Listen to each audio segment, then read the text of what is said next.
آج اسرائیل نے سیریا کے جو دارالحکومت دمشق ہے اس کے اوپر میزائل حملے کر دیے تھے، جس کے بعد سیریا کے جو ایئر ڈیفنس سسٹم تھے وہ متحرک ہوئے اور ان اسرائیلی میزائلوں کو ہوا میں ہی انہوں نے تباہ کر دیا تھا۔ یہ میزائل حملے ایسے وقت میں اسرائیل والے شروع کر رہے ہیں جب ایران اور اسرائیل کے اندر کافی زیادہ ٹینشن دیکھنے کو مل رہی ہے۔ وہیں دوستوں آپ کو اس خبر کے بارے میں مزید بتاؤں تو اس سے پہلے آپ اس چیز کا پروف دیکھ لیں کہ شامی فضائی دفاع نے اسرائیلی میزائلوں کو مار گرایا جب صہیونی حکومت دمشق پر نئے فضائی حملے شروع کر رہی ہے۔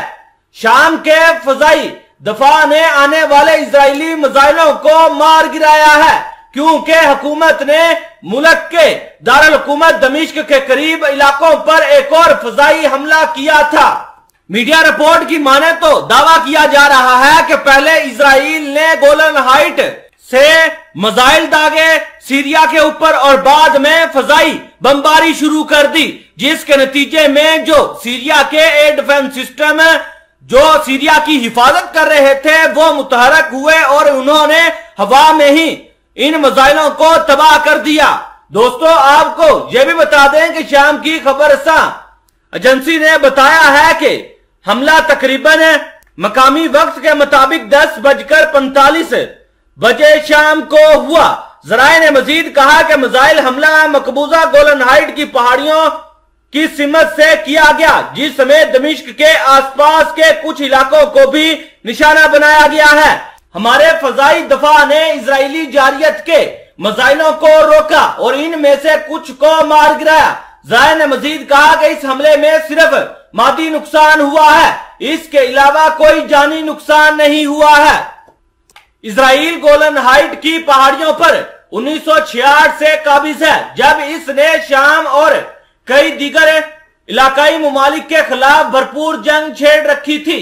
حکومت نے تب سے وہاں درجنوں بستیاں تعمیر کی ہیں، حالانکہ بین الاقوامی برادری نے پہاڑی علاقوں پر اپنے خود ساختہ کنٹرول کو کبھی تسلیم نہیں کیا ہے۔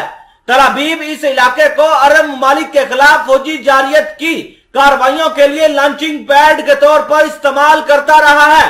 تل ابیب حکومت کے میزائل حملے باقاعدگی سے شامی فوج یا اس کے اتحادیوں کے ٹھکانوں کو نشانہ بناتے رہتے ہیں جو ملک کو غیر ملکی حمایت یافتہ اکثریت پسندوں اور دہشت گردوں کے مقابلے میں اپنے دفاع میں مدد فراہم کر رہے ہیں۔ نیا میزائل حملہ 2 مئی کو شام کے شمال مغربی شہر حلب پر حکومت کی جانب سے فضائی حملے کے بعد ہوا، جس میں ایک شامی فوجی ہلاک اور 2 شہری سمیت 7 دیگر زخمی ہوئے تھے، جبکہ کچھ مادی نقصان ہوا تھا۔